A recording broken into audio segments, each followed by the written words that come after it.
Hey y'all, Rick Houston here, and I want to tell you about my new show, the Moonshine and Motorsports Racing Podcast. I've partnered up with the state of North Carolina Department of Natural and Cultural Resources to help uncover the history behind moonshining mountain boys, professional wheelmen, and the backwoods and city lights of the Tar Heel State. In the first episode, I sat down with Winston Kelly at the NASCAR Hall of Fame for a little behind-the-scenes gossip about Junior Johnson's engineering skills. He's got two things in his hand, pipe wrench and channel lock pliers. And they weren't new. They had been around the block a time or two. Wasn't the first steel they built, I bet. No. I think the pliers had been red before, but paint had worn off. And in the second episode, I talked to a professional hillbilly, a.k.a. Dr. Daniel Pierce of UNC Asheville, to find out the real history of moonshiners and their battles with the revenuers. He wrote about one of his experience of trying to chase down this bootlegger in this souped-up car, and he complained that the government gave him these piece of crap, cheapo cars, and that were really no match, but he thought he was doing pretty good, and then the guy just hits it and just takes off and practically disappear. But then the guy makes a bootleg turn and comes back towards him. And as he said, it was a game of chicken, and I was a chicken. And so he ran off the road. And actually, he was the guy who caught Junior Johnson at his daddy's steel when Junior got tangled up in a barbed wire fence. So check out the Moonshine and Motorsports Racing Podcast, available on YouTube, dailydownforce.com, and all of your favorite podcasting platforms. And be sure to check out my regular show on NASCAR history, the Scene Vault Podcast.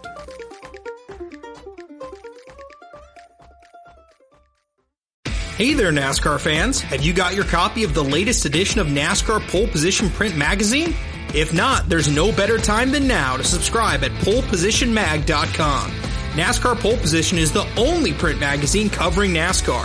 Officially licensed by NASCAR, NASCAR Pole Position Magazine is published throughout the NASCAR season, and each edition is an instant collector's item, packed with great feature stories and photography. The magazine is even mailed to you in a poly bag for those who love to collect NASCAR memorabilia. At polepositionmag.com, you can even find past issues available to purchase. Get your subscription to NASCAR Pole Position and get great NASCAR content delivered straight to your mailbox throughout the season. Learn more at polepositionmag.com. That's polepositionmag.com. Eric Estep here. One of my favorite parts of being a NASCAR fan is collecting diecasts. It's how I got my start on YouTube, actually. To me, a room is not complete until it features shelves of NASCAR diecast cars. It's as good a time as ever to continue your collection or begin an all-new one by pre-ordering your favorite driver's 2022 next-gen diecast at lionelracing.com or at any authorized Lionel retailer. Lionel is the official diecast of NASCAR, and don't miss Lionel Racing's NASCAR Authentics diecasts at a Walmart or Target near you. Not only is Lionel the official diecast of NASCAR, but they're also official supporters of the Out of the Groove podcast network. So what are you waiting for? Head to lionelracing.com to order your favorite driver's 2022 diecast.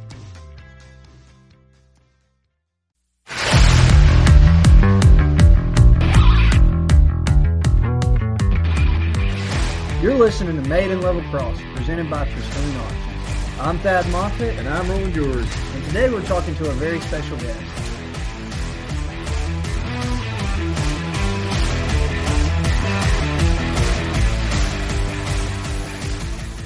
Yeah, we got Will Spencer on the show today, Thad. Really, really special person in the NASCAR community. Just recently closed the Winston Cup Museum in Winston-Salem, but Will, with his company JKS Incorporated, did a lot for the sport, and I think we're going to have a really good conversation with him.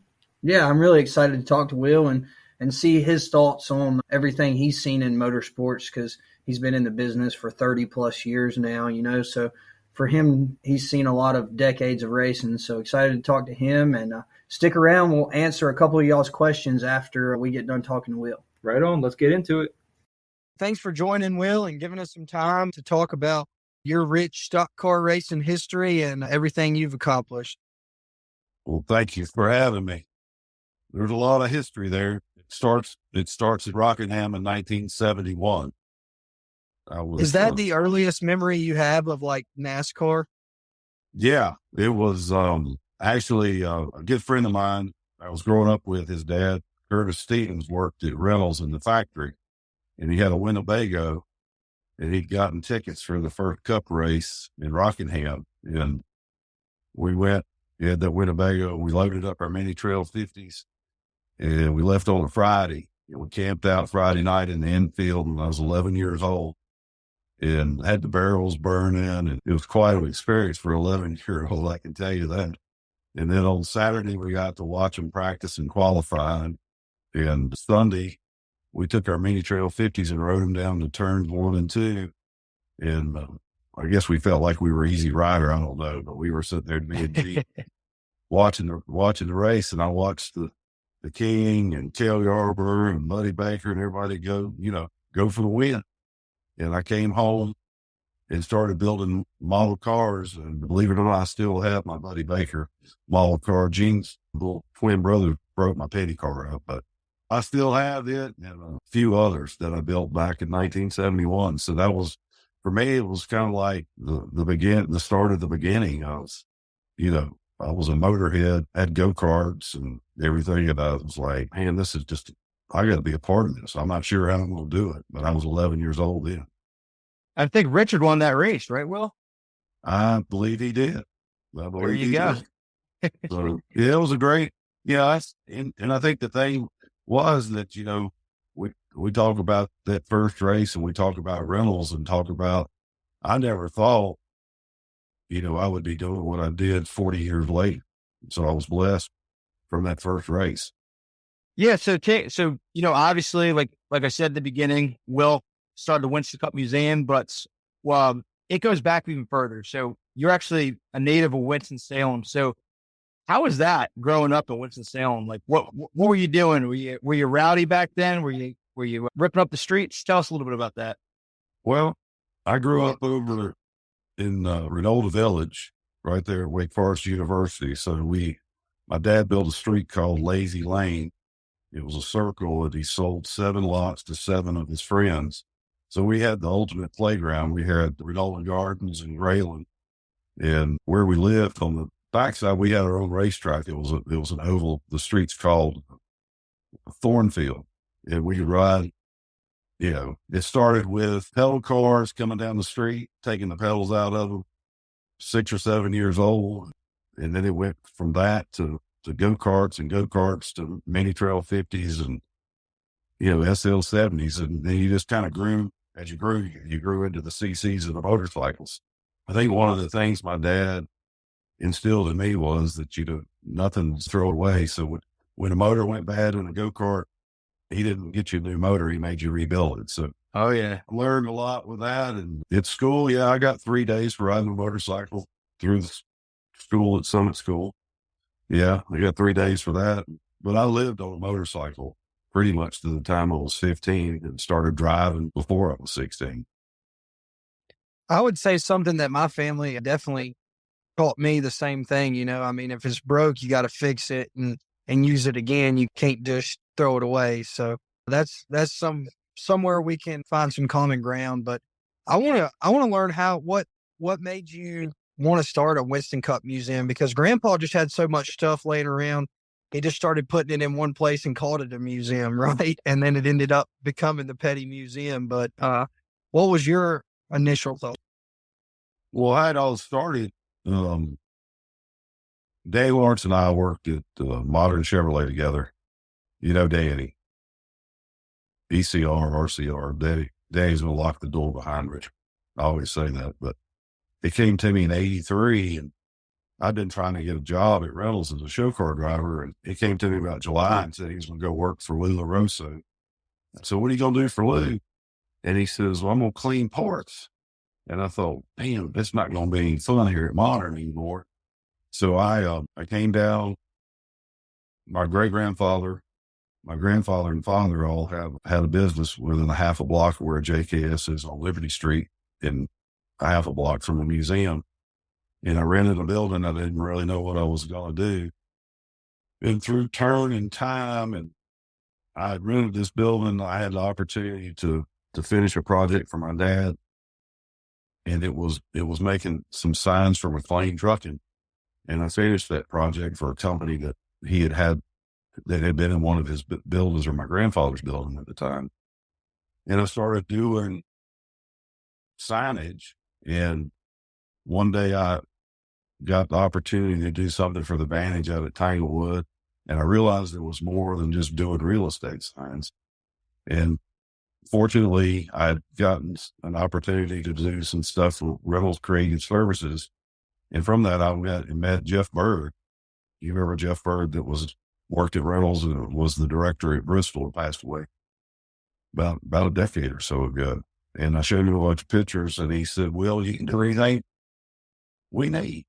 And from that, I started doing things for Force Marketing at Reynolds. And the first thing I did was create the Winston logo.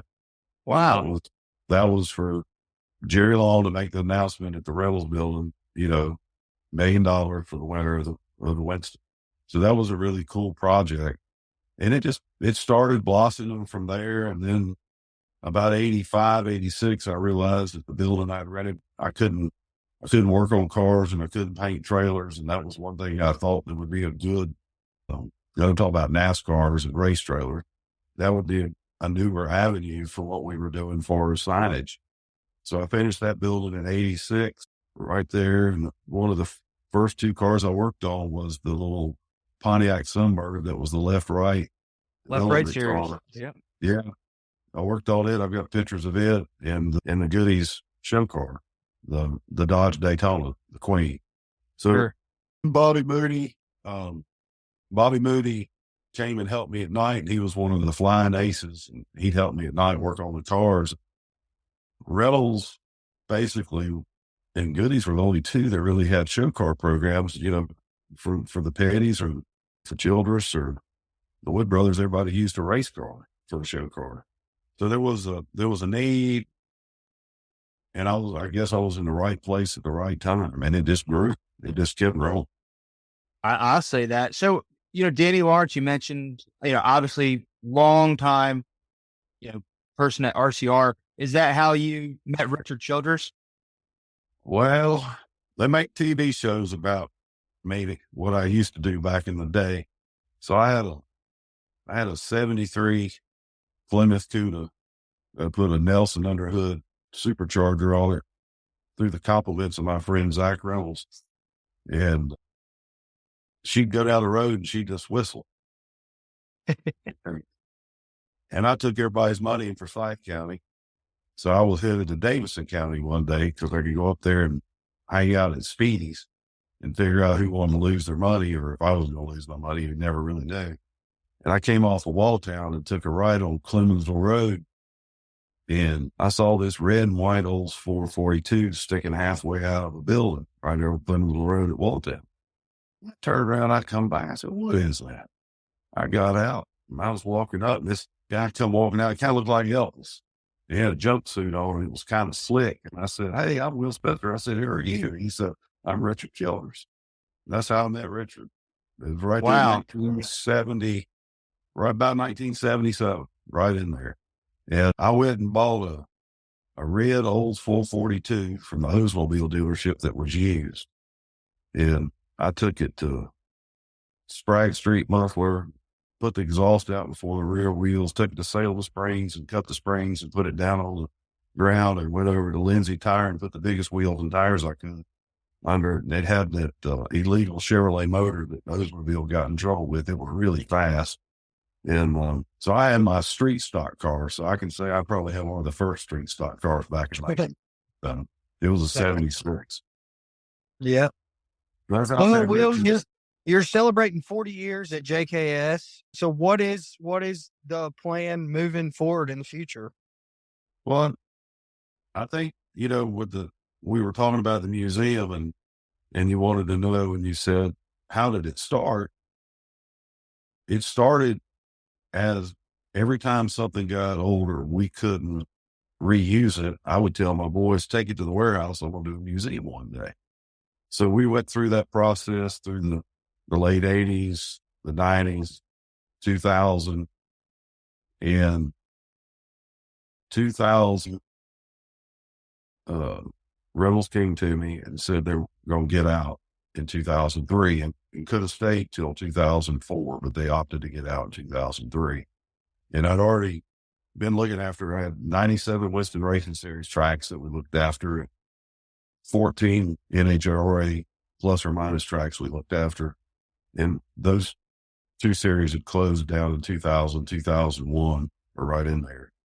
So they came and said they wanted to get out. And I think one of the things I could say was, Reynolds said to me, well, we want to go out on top. We want it to be the best it's ever been.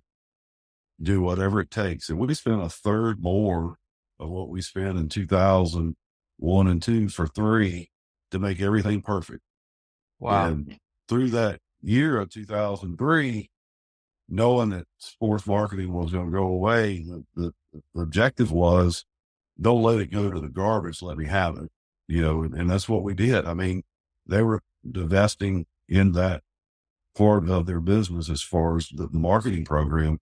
So all of those things were either saved or went in a dumpster, or could have gone in a dumpster. And I think it was remarkable how many things that were there. And, one of the hardest things was December of 2003.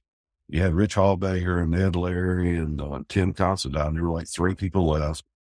70 some people had lost their jobs. I think 3 or 4 had transferred over to Reynolds.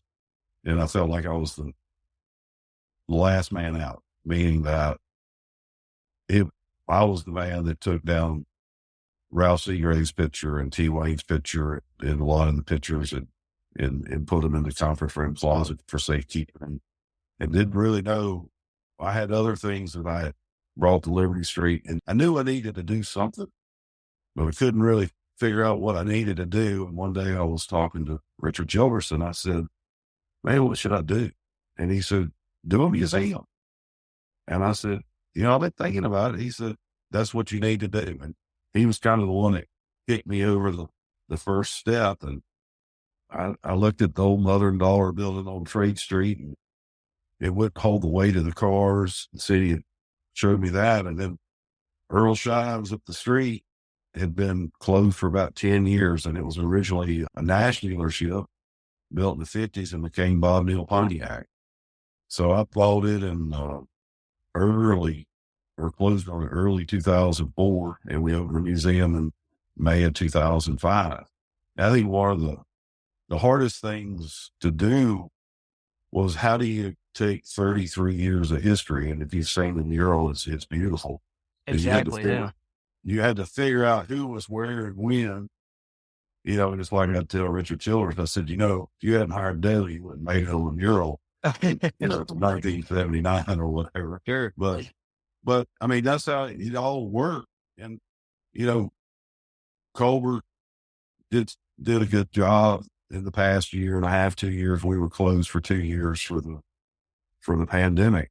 But the museum was, for me, it was a gift to the city and a thank you to Reynolds. And I think even after Reynolds was gone and what I was able to do, the Reynolds gave me the platform to do Nextel and Sprint, and we did that for 13 years. I brought Winston Vision to the tracks, and then we were able to bring Fan View to the tracks, with Nextel, because Nextel I figured out they had the telecommunication pieces, the 2.5, that we could make that work. I started laying fiber at the racetracks in 2002, put 1,000 signals through a piece of fiber, and everybody's Fred Armstrong and all of them at MRA were like, you're going to do what? I said, yeah, we're going to months everything. So all these things that I got to do, from trying to get a job at Reynolds as a show car driver, I still got to do. It is remarkable to do what we've done in the museum. Pretty much, we call it was the modern era. And I think, everybody from Nextel Sprint, they recognized how important it was to preserve that history, as well as Reynolds. And, Rich Hallbaker, they all knew I would do something. They didn't know exactly what I would do, because we were figuring it out in 2003. Will, do you think anybody else would have taken up that responsibility? I mean, you were in a very unique situation. Do you feel like anyone else would have been the caretakers of that history? I don't. I think when I look back or look at how, I'm a historian. I love history. And I think that what I did know was if I didn't keep it and I didn't do it, that the history would be gone and you would never be able to put it back together. And I think that file boxes I have of the Winston Cup scenes, every time we restored an old car, I said, I got the best information there is because, we've got the history because I say the Winston Cup scenes, but no, I don't, I think Reynolds was glad I was doing it. And they were going through a merger with Brown and Williams. And I think everybody was focused on that. But I think for the people at sports marketing, they meet a couple times a year and do a cookout. I think they're still a tight group, but it was, let's say, museums never made any money. It never did. It never would. But I had the deliverables to do it. And I was thankful that I could do it. And he had the tenacity to do it too, which I think on behalf of all NASCAR fans, a great deal of gratitude goes to you for preserving all the history. So with that, we met each other at Mecum recently. We had a big auction and you did too, bigger auction than we did, but we were auctioning off one of our builds, Legacy by Petty. Big shout out to Auto Lift Institute, but had a great time. Yeah. Met the king. How did it go for you guys? It was bittersweet for sure, but how was the experience? Well, you know what? I think with the circumstances that I was presented with, and history's hard to create, history's hard to preserve, and history gone is even harder. So with that, I had a choice. I knew that I couldn't, and I've said this many times, I couldn't take old yellow and navy blue, and then that wouldn't be in my heart. I felt like that to take the cars that were in the warehouse and the cars that were in the museum and put them in the warehouse and not share them and not knowing what I can actually do with the museum building or whatever. I went back to that piece where Reynolds told me in 2002 they were going to get out and they wanted to go out on top. And I figured the only way to do it, we did on December 16th, we did the final day. We had 1,000 people there. Great. Very appreciative of all the people that came, and a lot of the sports marketing people are there, and a lot of Reynolds people are there. But I felt like it'd be a crime to put them in a building, and I can't share it with anybody. I don't have a place to do it. So I met Dana Mecum years ago, and I called him and told him, and we looked at trying to do it at the museum with the cars, and it just didn't work out. So we ended up in Kissimmee. But I ran on probably 200 mile an hour's worth of adrenaline for about 5 days. That's awesome. Yeah. But they're gone. They've got good homes. Yeah. The Queen came home. Yeah. I saw that. Yeah. Yeah. The Queen came home. So in every chess game, you got a king and you got a queen and you got some rooks and pawns. So we had to send the king and we had to send the queen, and then the rest just had to be what it was. I'm sure Dave Marcus is appreciative that that's staying with you for a little bit longer if we can't find a new home for it. Yeah, I know, what people may say or do, but it was the first person I called after the auction was Dave Marcus, and his daughter answered the phone when I said it's Will's. Dave says, I told her to tell Dave because she said I could hear Dave in the background. Dave couldn't come to the phone because he was cooking fish. I said, well, you just tell him I brought the Queen home or whatever. He called me back that night. But anyway, he was the first person I called because I've got stories. He came and did a really great video with Stapleton on the Dodge, and he was like a 25-year-old. And I think that after we did that, we talked for 2 hours, being at Dover and being at Stanley's, being at Wilkesboro. I mean, just funny stuff. But that was the thing. Talking about the museum, I started with Reynolds in 84. They started in 71. So I was able to go all the way back to the beginning with the King, you know, everybody. I mean, Donnie and Bobby Allison. I've seen Bobby Allison 3 times in the past 6 months, you know, talked to him and Donnie. And I mean, it's just, I was put in such a great position to be able to just like seeing the King at Kissimmee. I mean, you know, you have those relationships because everybody, like Kyle says, you know, everybody was one big family, and you learned, and Reynolds taught me it was the drivers, it was the teams, it was the wives, it was, you know, it was the track owners. Everybody had to be successful for the series to be successful. And I never knew one time that Culver Seagraves ever came to me at the end of the year and told me he didn't have enough money to finish the year. They were all coming to me saying, look, we've got money left and we need to spend it, because if we don't spend it if we don't spend it, we won't get that back next year. Right. So from about November to December, between Ricky Hooser and Dan Henley and Culver, and, you know, whether it was Dennis Dawson, all these people in sports marketing, I was trying to figure out, okay, how do I balance this to where we spend this money so it would go to either doing something for a team or doing something for a driver or whatever, or the tracks. So it was pretty cool. So, Will, after hearing your story, I mean, it's pretty obvious you followed your dream, you persevered, and you ended up in a great position. So, what kind of advice do you have for our listeners that might want to get in the NASCAR industry and really don't know a good entry point for that?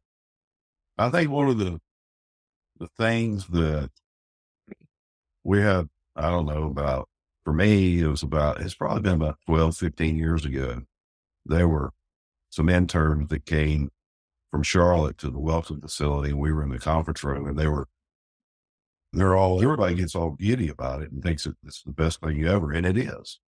But I can always tell, and this is what I always told everybody, you can figure out if somebody loves it or they're a fan. If you love it, you're in it.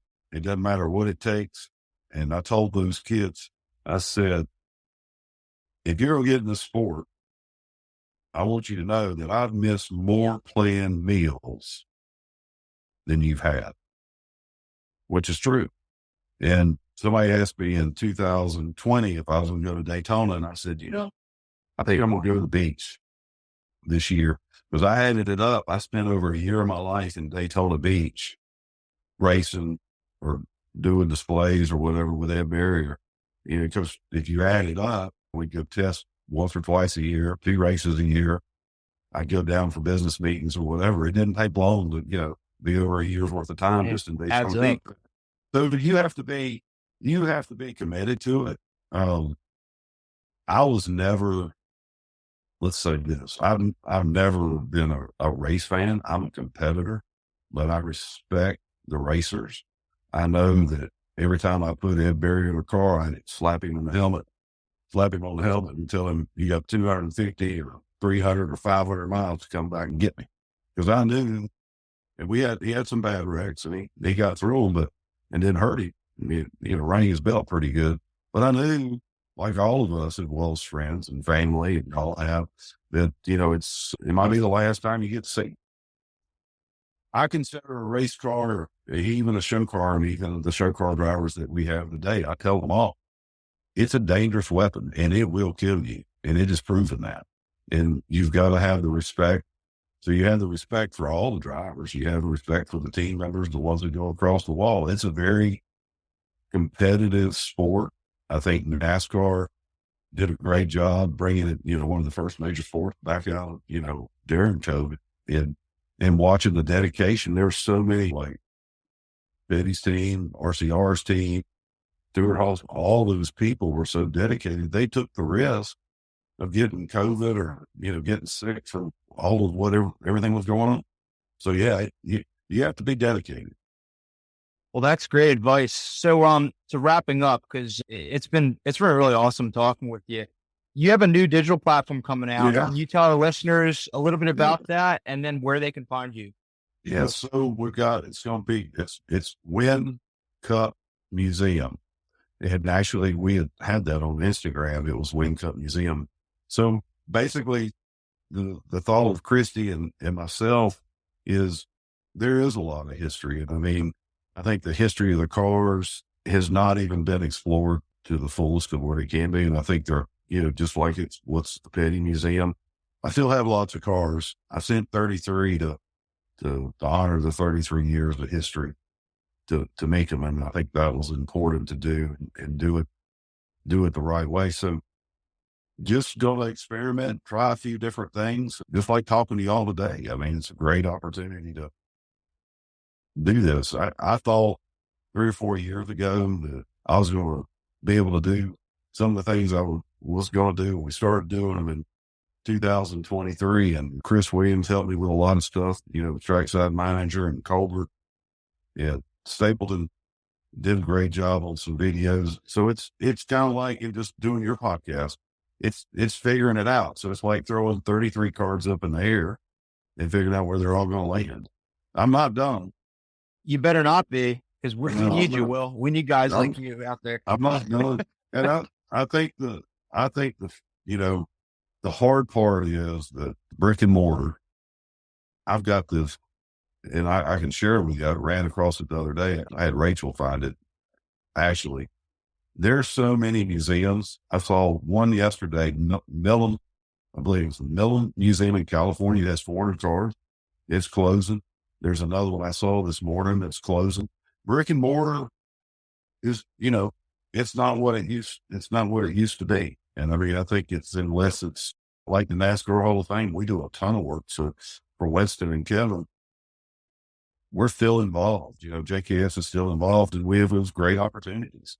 So I'm looking for every opportunity that comes forward to keep the history alive and not let it die. That's what the museum was about. Well, we got to have you out here in Level Cross, so you are more than welcome. Bring Christy out, bring the whole JKS crew. We'd love to have you. Thank you for being the caretaker of our 2+2. We got that. I was getting ready to thank you. Yeah, they were telling me to call it back or whatever. I know about it. And I have the street version, and Richard's got his prototype, the black one. And I tell him all the time, that's my car. And he says, it's my car. And I said, well, it ain't got a serial number on it. I always pick on him about that, but I love that. Mine's silver, his black. Well, that's the coolest one ever, But anyway, we'll get out there to see you soon.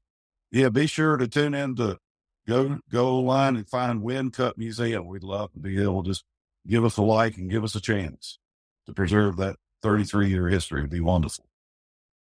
Absolutely. Well, thanks for joining us today, Will, and giving us a little bit of your time and telling us your story. And be sure to check them out at Win Cup Museum.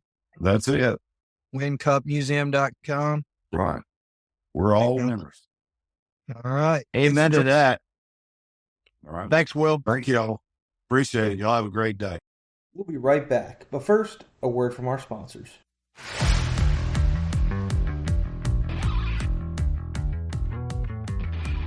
Pristine Auction is the most trusted sports memorabilia and collectibles auction site. Auctions on pristineauction.com start at just $1. And each day, thousands of signed items are available, so you win signed authentic items at affordable prices. Every item on pristineauction.com comes with a certificate of authenticity from the industry's most reputable authenticators. PristineAuction.com is your one-stop shop for all authentic signed diecast, helmets, trading cards, photos, and so much more of your favorite driver. I've got my eye on an Ernie Irvin hat right now. What about you, Roland?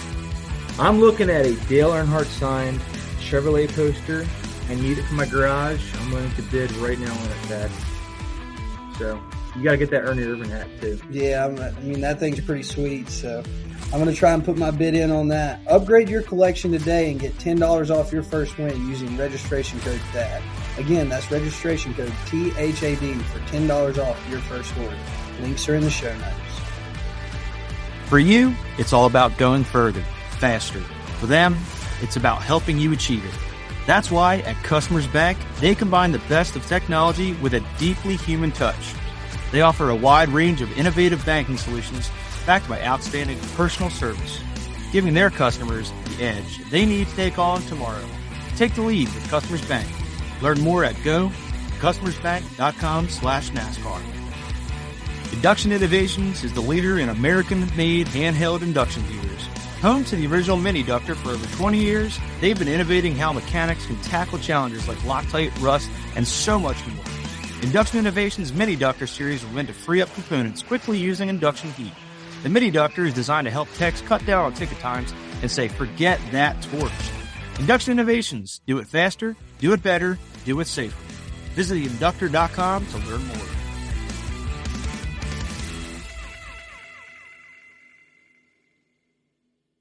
Well, that was fun talking to Will. Learned a lot from him. The guy's been around the sport a long time. He's definitely contributed a lot, and we did not have enough time for his stories. So we definitely have to get him back on the podcast. Yeah, talking to Will was entertaining, but for me, I was running late for the podcast, had to pull over on the side of the road to film this thing, and my car battery died. So it was not very much fun for me participating in the podcast with no heat, and it was cold outside. But got my car jumped off, made it back. We're good to go now. We put a fresh Odyssey battery, courtesy from our partners at the garage. Thank you, Odyssey Battery. But Chevrolet needs to work on where they put the battery for your truck, man. That was not fun. I don't know how somebody can do that on the side of the road with no tools. Very odd placement for a truck battery with all the room under the hood and everything you have to take off just to get the battery out. But nonetheless, we got a new Odyssey battery in there, and it runs like a champ again. And let's clarify, we love you, Chevrolet. We love you.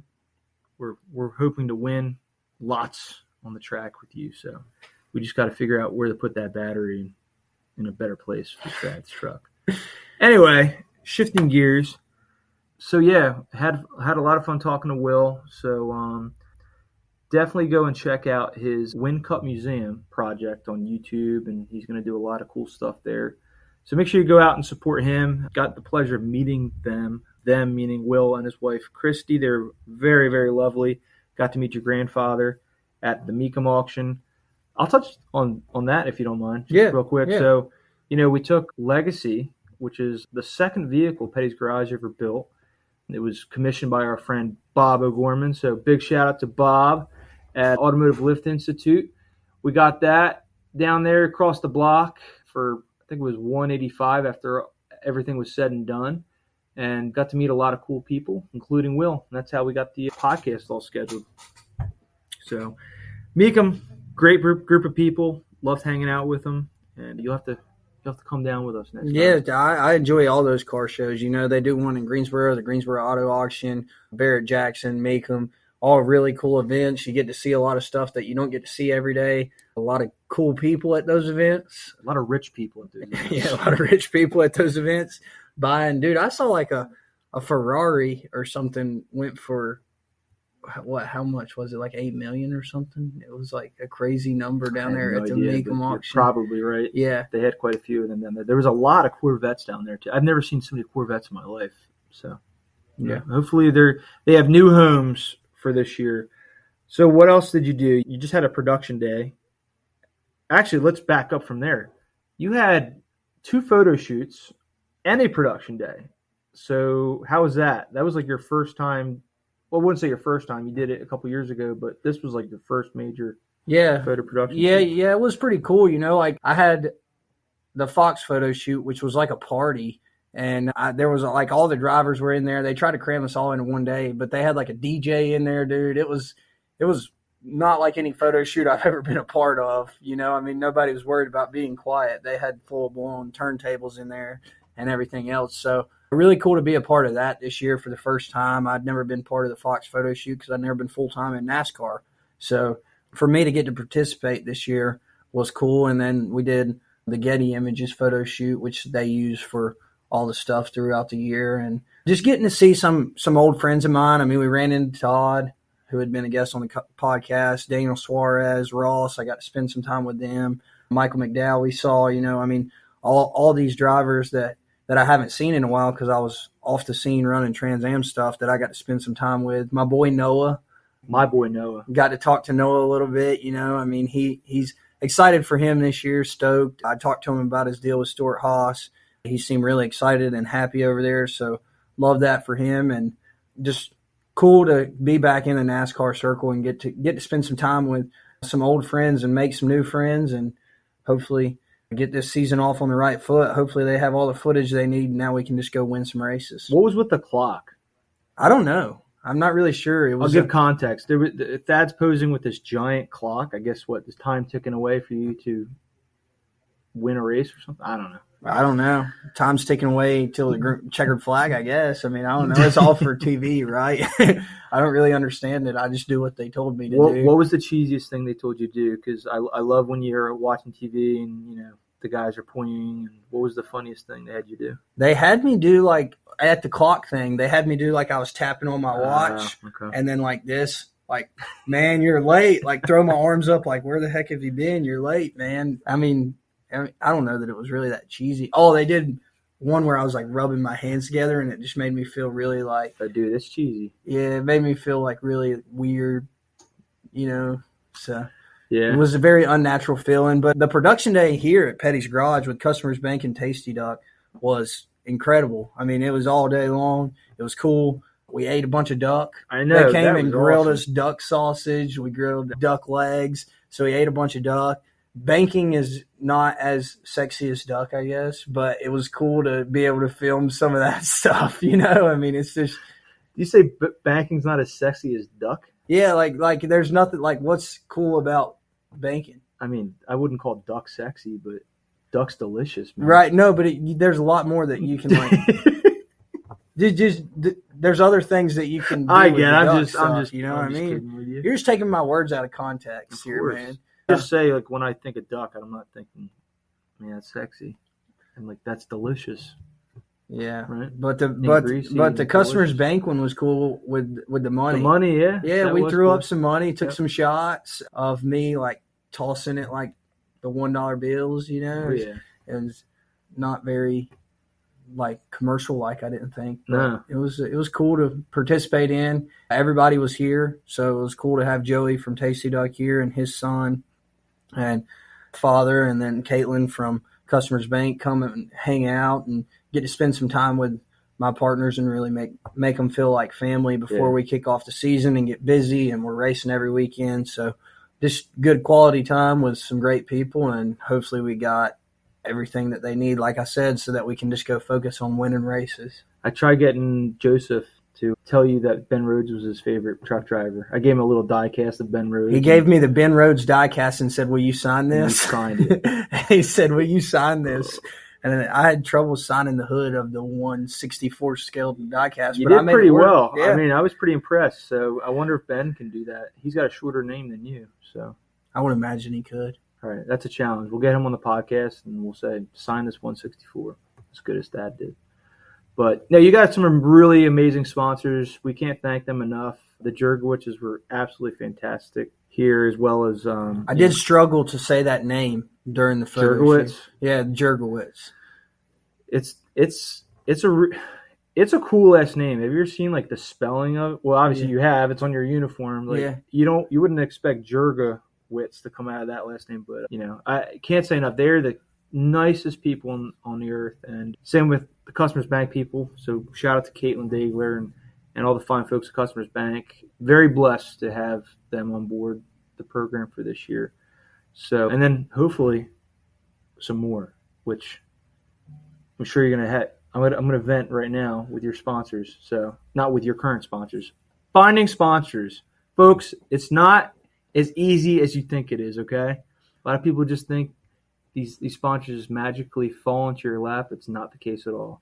There's a lot of hard work, time, and patience that goes into it, because you're expecting people to get right back to you, and sometimes it just takes a little bit of time, as you know. Dad. And for me, I mean, it's different, right? My situation is a little bit different, because if I don't have the sponsorship, I just don't go race. Mm-hmm. Like, I stay at home.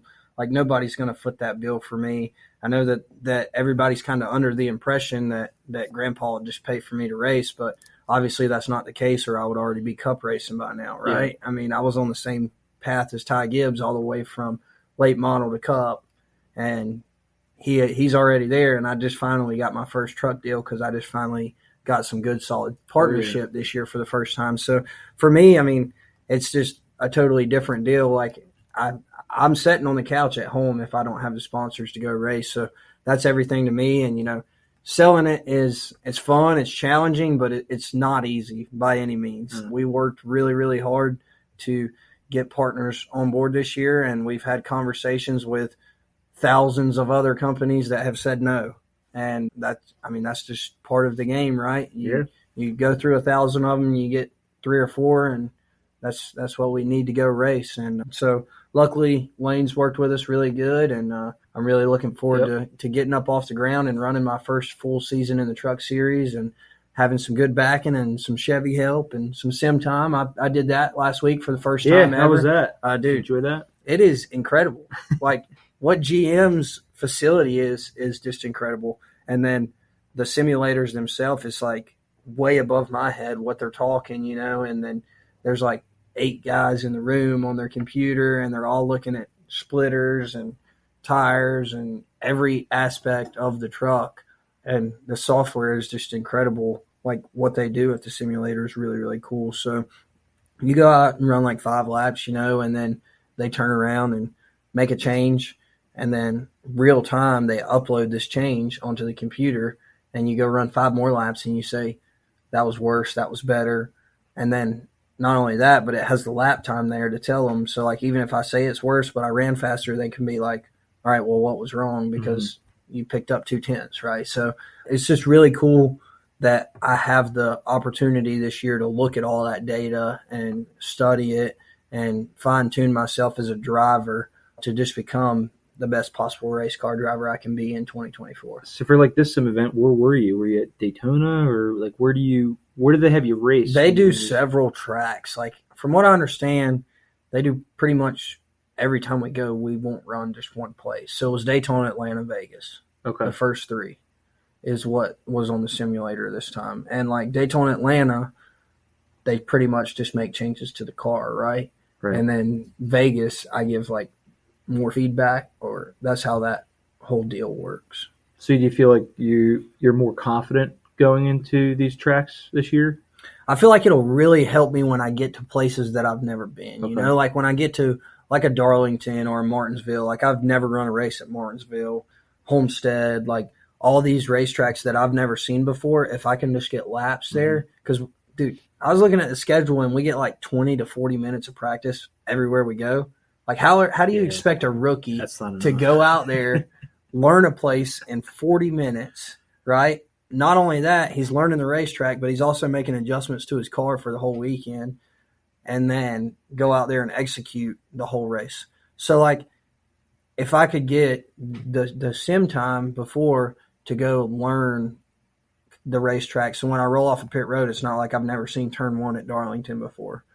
So just some of those things is really where I think that it'll help me the most.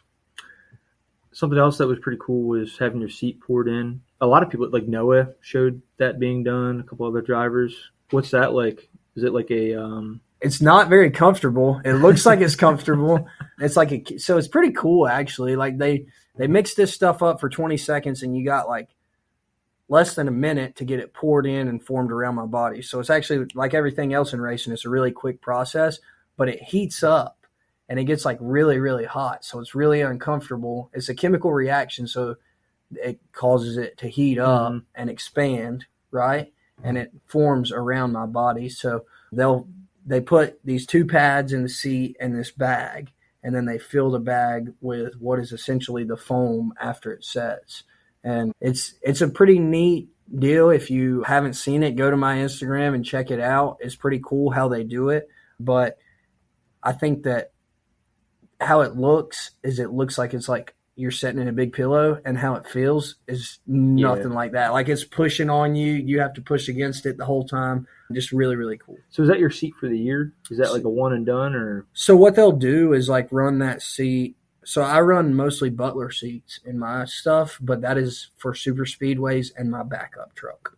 Got it. So for Daytona Talladega, that will be in my truck, and then it'll be in the backup truck for the remainder of the year. Interesting. Well, there you go, folks. All you need to know about seats. Well, we got some questions from your fans. So big shout out. Jim Boyle actually put these together for me. So big shout out to Jim. He's been a big part of your fan club. Yeah, So Jim's the man, dude. big shout out to Jim. So we're going to tackle some of these for you, our loyal listeners and fans. So just be ready. They're all over the place, Thad. Okay. So, all right, let's start out. This actually ties into Pristine Auction a little bit. So shout out to our presenting sponsor here. This question comes from Brad Mercurio from Twinsburg, Ohio. And the question is, Thad, do you collect anything in particular? Cars, diecast, baseball cards? What do you collect? I don't know. I think it's a petty trait, but we're all kind of hoarders. So when I was a kid, I collected rocks and baseball cards, and I grew out of that. I don't collect rocks or baseball cards anymore, but I get hats like everywhere I go now. Like if I travel anywhere, I get like a hat. It doesn't matter if it's Jackson Hole, Wyoming, or Europe, or anywhere that I end up going. I just buy a hat in that area. And so I have like, Lauren gets aggravated with me, but like half my closet is a different hat. And I wear them all, but I have all kinds of different hats that I wear. And that's something I guess you could say that I collect or I keep all the time. Well, there you go. Here's another question. What are your favorite sports teams? Baseball, football, basketball? That question's from Paul Flowers from West Columbia, South Carolina. So thanks for the question, Paul. Well, Paul, I am a big Clemson Tigers fan. When it comes to NCAA sports, that would be basketball, football, and baseball. I cheer for the Clemson Tigers. Professional football, I am a Green Bay Packers fan. I got to go to Lambeau Field a couple times when I was a child. I got to see Brett Favre play in person. Made me a Green Bay Packers fan. And then after that, Aaron Rodgers came along and he wasn't too bad either. And so getting to watch those guys play, and now Jordan Love, getting to watch him play at Green Bay has been really, really cool. And I'm a big Packers fan there. So baseball-wise, I cheer for the Atlanta Braves. I don't follow baseball as much as I used to, but when I was a kid, we went to a lot of Braves games, and the Braves did some stuff with my family, which I thought was really cool back in the day. And so growing up a Chipper Jones fan and getting to watch the Braves play was cool. And then, of course, hockey, I'm a Canes fan right here in North Carolina. Watching the Canes play is something you just have to do. So Cool. So we briefly talked about how hard it is getting sponsors, right, earlier? Yeah. So Shannon McCalla Parrish from Upton, Wyoming. You were just out in Wyoming. I was. Thad, what would be the ultimate sponsor for you to have on, let's say, your truck? She has your car, but we're going to talk about the present day. Who's the ultimate sponsor that Thad, maybe this is a pitch right now, throw out into the nether regions of the internet and the podcast sphere? Who's the ultimate sponsor? Man, that's a tough question, man. Who is the ultimate sponsor? I'll tell you, Tasty Duck Customers Bank. Take a look at them, folks. They're the ultimate sponsors. No, but we're blessed to have them. But who'd really, in your opinion, be like, if you got a call, like, yeah, we're sponsoring you, Thad, who would you be like blown away by? I don't know. It's a very difficult It question. is pretty. It's pretty difficult because if any company, like I just told you my situation, yeah. right? Oh, yeah. So if any company called and said, "Yeah, we're going to sponsor you," we're not picky, folks. If any company called and said, "I'll sponsor you," that's the one that says we'll sponsor you. Yeah, that's the ultimate sponsor. That is like over the moon for me. Obviously, I like running like the STP truck. Sure. I mean, that was awesome, dude. Like running that scheme that throws back to my grandpa was just incredible. But for me, wanting to make a name for myself, every time I run those colors, it's like I'll be in Richard Petty's car. Yep. So something that would give me my own brand identity just in general. Now, I could go as far to say, like, if I were to get a call from a race team owner, like, if Rick Hendrick called me and was like, "Hey, Thad, I want to give you a job," that would just be like incredible. That would be like right now, I think that everybody and their brother wants to be over there, Sure. So just to be part of like an organization as strong as that would really be cool. Well, just so we can give our partners love, here are the ultimate sponsors right now. Safety Clean, Best Working White, Petty's Garage, Tasty Duck, Induction Innovations, Customers Bank, Pristine Auction, and Lear. They're the ultimate sponsors, Shannon, for Thad right now. But great question. We'll wrap it up today with this question, okay? This is a pretty good question. This is Joppa Joe from Butler, PA. Thad, who do you turn to for racing-related issues? Richard, Uncle Kyle, or somebody else? Racing-related issues or question. The wording of the question is a little bit weird, Joppa Joe, but I think that, racing-related stuff I talk to my grandpa about the most. Racing-related issues I try not to talk to my grandpa about because he really chews into me when I mess up.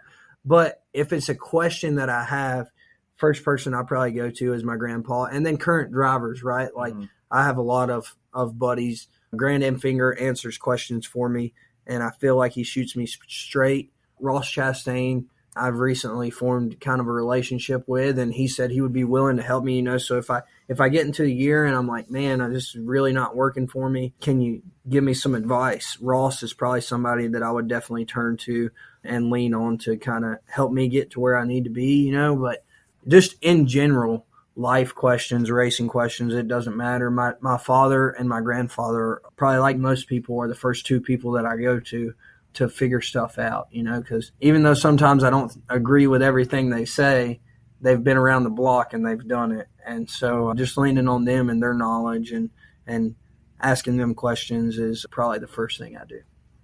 You know who I lean on? Who? Greg Stedman. Greg Stedman is another good one. Yeah. I have lots of questions for him. Yeah. He is another good one that I ask questions to on a daily basis. He thinks about stuff that I don't think about. So there you go.